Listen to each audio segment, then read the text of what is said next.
Sky darkens. And flames. And cut. That's great. Good. We've got that. That's Fabo. Fabo. Thank you very, very much. Yay! That's the one. Hey, well, thank you very much, everybody, for a great first block. And have a great break. Everyone's having a break, and we will see you back here soon enough. Ladies and gentlemen of the second unit, that is a wrap on block 1.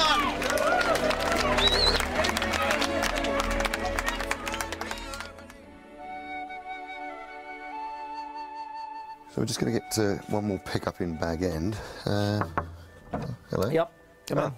Oh, sorry, hi, Pete. Hey, Andy, come on in. Just wanted to do one more pick-up in here, if that was all right. What's this? Oh, this is the video blog pickup. Yeah.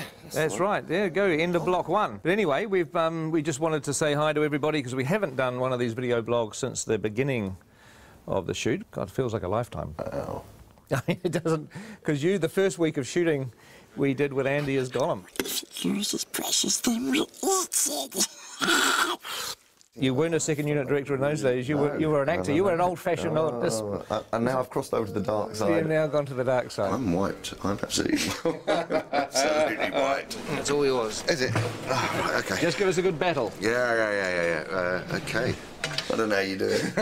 It's you get tired. I always just tell people I get exhausted at the end of the first couple of days and stay exhausted until it finishes. You know, we have 250 days of shooting on these 2 Hobbit movies, and I think it's a much better way to divide that up into 3 blocks and then have some time to edit what you've done, look at it, hand visual effects shots over to the CGI guys. You can really focus on the script revisions. It's just it's a much smarter way to shoot these big films. Yeah, on something of this scale too. I mean, when we got the Given Art t-shirts, which said 54 days down, 200 to go, I have to admit, I don't know how great it was.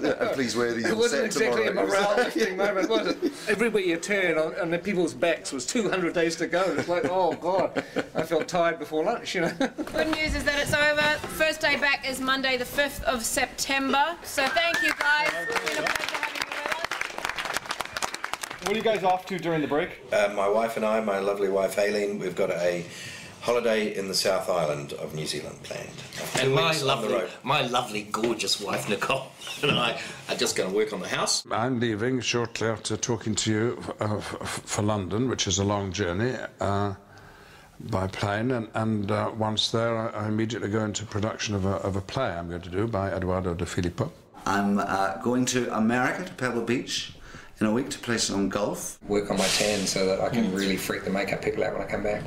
I'm having a break. I'm having 4 weeks off. Bit of sleeping in. My favourite hobby. First, we're going to Australia to see our eldest daughter. I'm going to run a marathon. I'm going to attempt to sort of write and record a bit of a psychedelic sludge rock album. Hitting the fabric shops in central London. I go home to Thailand tomorrow. To Barcelona. To meet Doctor Who fans from Spain. Bali for 11 days. London and Paris to see friends. Manhattan Beach, because it's the closest beach to the airport. I haven't been home for the last 3 years, back in Belgium, so my mum is cracking the whip. And then I'm going to Vegas and spend all my hard-earned cash. Do some more swimming and lots of golf. Probably get a little bit drunk, a little bit on a holiday. Oh, I'm looking forward to going back with mates and getting on the drink, where I'm not going to get a bad reputation because they already know what I'm like. And now I'm going back to Ireland to see my family and see some of my mates in Belfast for a quiet little weekend. I hope no one phones me for about 3 weeks at least. Hopefully come back totally refreshed and ready to rock in the next lot. What are you doing on break, Andy? Well, I'm going back home to maybe have a little bit of time off to go on holiday with the family, and then really, before you know it, I'll be back. It's weird because you get to this point when you're at the end of a block of shooting and it sort of almost feels like you're going on vacation, but it's not, because on Monday morning I'm in the cutting room editing, and I've got to have meetings with Alan and John and Dan about designing stuff for the second block, and with Richard Taylor about all the things he has to build. So in some respects I'm back into pre-production again, but also I'm in post-production because I'm editing. Plus we're in production because we're shooting these movies. So it's sort of like being in pre-production, production and post-production all at the same time. It kind of gets a bit screwy. But before I get to do any of that, I've got to jump on a plane tomorrow morning and go location scouting down the South Island. So we'll take some good pictures. Yeah, I will. I'll take some good pictures.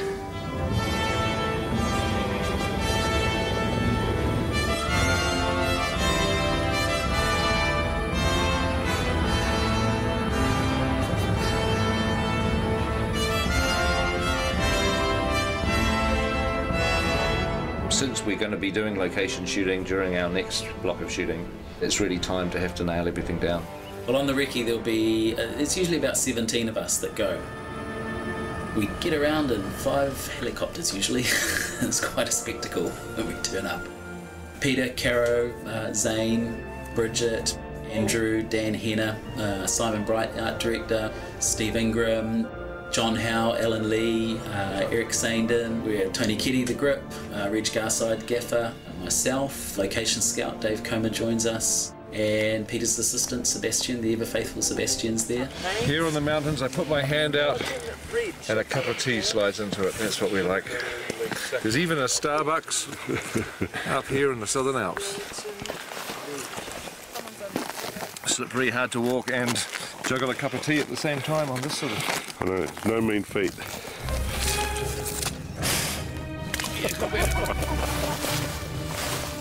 I never come prepared to these things.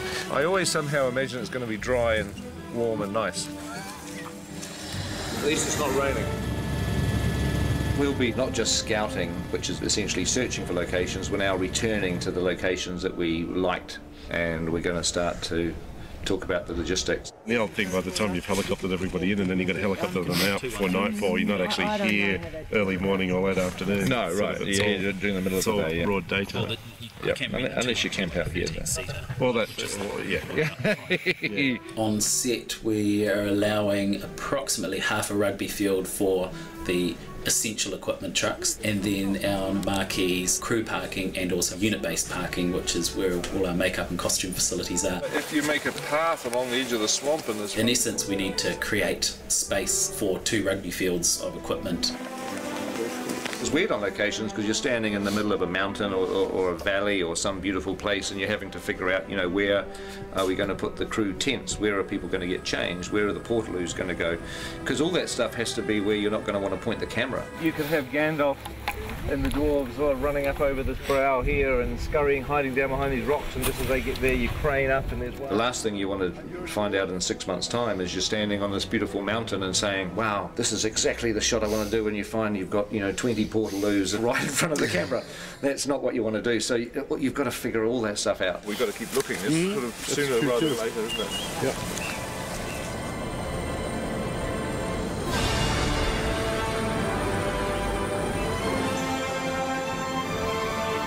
We'll be flying, I don't know, maybe 30 locations, some locations probably. We're shooting locations around the Mackenzie country, around wilder landscapes below Mount Cook.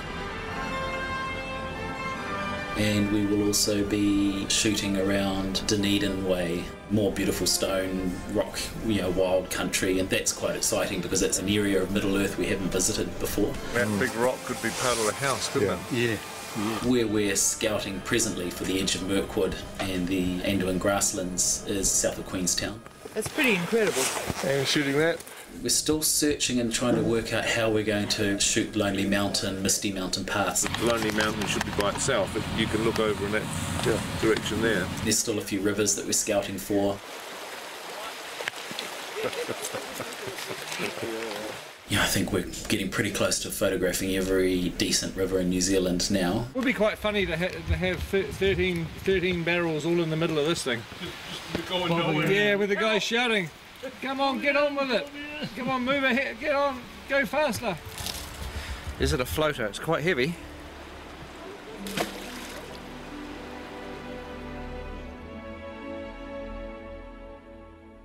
We're going to go to some reasonably remote places.